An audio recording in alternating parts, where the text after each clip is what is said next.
Good morning guys, જય દ્વારકાધીશ. સવારના વાગી ગયા છે 9 ને ઉઠીને આપણે ડાયરેક્ટ 9 વાગ્યા ગયા હતા. નાઈને થઈ ગયો ફ્રેશ ને નાઈને બારો નીકળો ત્યાં તો ગરમા ગરમ મેથીના થેપલા અને ચા હતા. તો આપણે નાસ્તો કરી લીધો થેપલા ને ચાનો. પછી તો બેનને થોડુંક કામ હતું તો એની સાથે બહાર વયો ગયો હતો ને પછી કામ પતાવીને આપણે સાંજ સુધી વ્લોગ કર્યો જ નહોતો, થોડાક કામમાં હતા એટલે પછી સાંજે વ્લોગ સ્ટાર્ટ કર્યો. અને સપ્તસંગીતીમાં આપણે જવાનું હતું, રાજકોટમાં સપ્તસંગીતી ચાલુ થઈ ગયું છે એટલે પછી આપણે હેમુ ગઢવી હોલ જવાનું હતું. ત્યાં આપણો એક મિત્ર પણ સાથે આવવાનો હતો.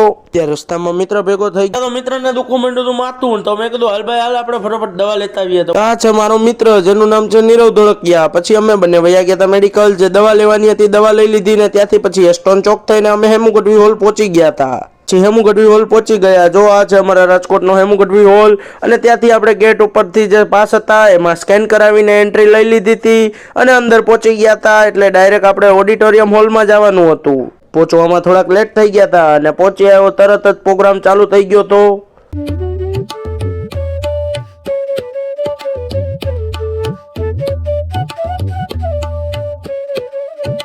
પ્રોગ્રામ પૂરો થતા લેટ થઈ ગયું હતું અને પછી ફાઇનલી આપણે ઘરે જવા નીકળી ગયા હતા. અને તમને મારો વ્લોગ ગમ્યો હોય તો લાઈક સબસ્ક્રાઇબ કરવાનું ભૂલતા નહીં. જય દ્વારકાધીશ.